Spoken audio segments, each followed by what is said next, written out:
that regard, then, like, how would you define your your service in terms of what is it that you're trying um to provide to people? Like, I don't know if you saw my story a couple of weeks ago. I it was a comedian, a Christian comedian, who was talking about, he was trying to compare stand-up comedy to life, right? And he used a really great analogy where he says, in stand-up, there's the setup, and then there's the punchline. Now, the setup, how it equates to life is that the setup represents like all of your attributes, all of your resources. So this could be all the skill sets that you've learned over the years, all of the courses that you've taken, any money that you have, whatever it is that pertains to your skill in terms of what it is you're offering. And then there's the punchline, which is basically the delivery in terms of what it is that you're giving to the world, right? And so he was saying how most people make the mistake of adding more setup, right? Mm. They're trying to add more money. Like, they're like, oh, like, I need more money in order to give my punchline, or I need more money to, or I need another diploma to give my punchline, so to speak. Um, and that's the mistake that people often tend to make, where it's like they're filling up with setup and like building all these resources, but they're not actually giving anything of value to people, right? So I guess my question to you then is, what is your punchline? And I feel like that's building the setup is Mm-hmm. a form that fear takes in a way. It's your way of avoiding of doing the thing that brings you closer to like whatever you were put here on earth to do, like your purpose. Yeah.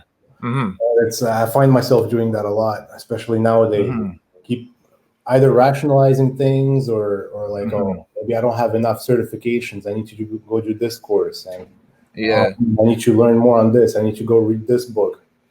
Mm-hmm. And it's like maybe it's imposter syndrome. You feel like you're not almost like not qualified enough, or it's like, Yeah. who am I for people to kind of listen to me like that? Like, who am I Yeah. in that sort of authority for people? Like, I don't have a Mm-hmm. PhD in this. I don't have an expertise in this. Mm-hmm. But at some point, yeah, we do have to stop accumulating these things and just Mm-hmm. bringing it back to fear.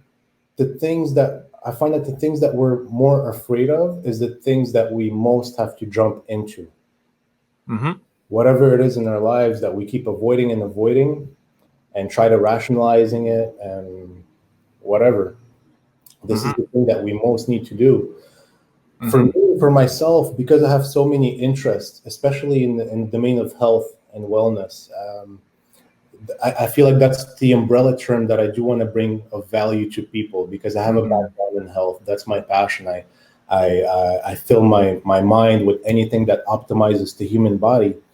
And the Mm-hmm. challenge for me is bringing all the pieces together, like the mindset and the spirituality and the movement Mm-hmm. and Mm-hmm. nutrition, Mm-hmm. let's say fasting and even connection with others, relationships. All these things they Mm-hmm. come together in order to make you a well functioning human being. Mm-hmm. So,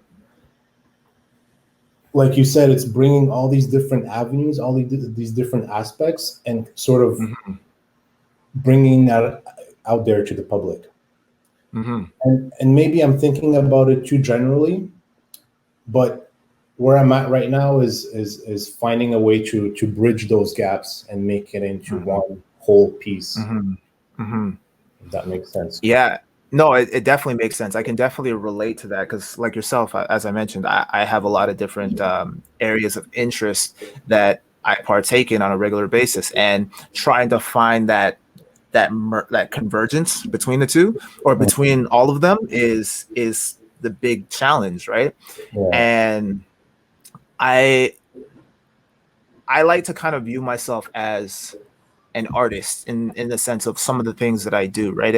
I like to create things. Like, I came from a film and broadcasting background because I went to school for that, right, originally.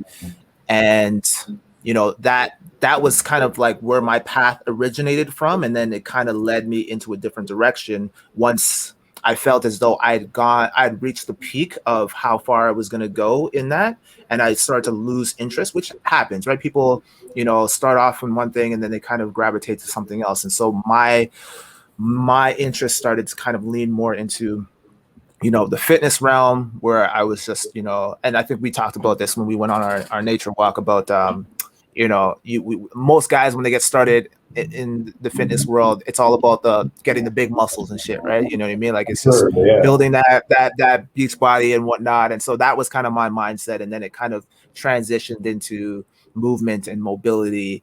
And, I started getting into the animal flow and explored like fighting monkey and gymnastics and capoeira and all of these things. And I still felt a level of I felt incomplete almost, right? And so part of that was because I still enjoyed the creative aspect. I missed the creative aspect that I had garnered from, my days in video production and editing videos and making videos and stuff, right? And so I missed that element of really honing in on my creativity. And so, my artist hat came on, and I was like, okay, I want to think of ways of like, trying to recapture that artistry and put it into what it is that I'm doing now pertaining to health.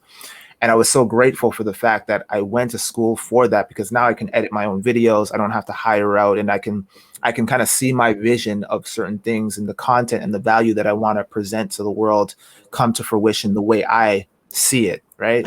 And so, like you, I'm still kind of trying to figure out how all of this kind of coalesces, but I am enjoying the process, and I think that's part of life, right? It's like we have to kind of enjoy the hardships and the struggle, right? Because I'm all about flow, and part of how we get to flow is it's a combination of tension and relaxation, right? We need that perfect balance of both, with a slight edge in leaning into more tension, for us to progress and to grow and to transition into flow. And so I'm starting to learn to build a better relationship and lean more into that, I guess.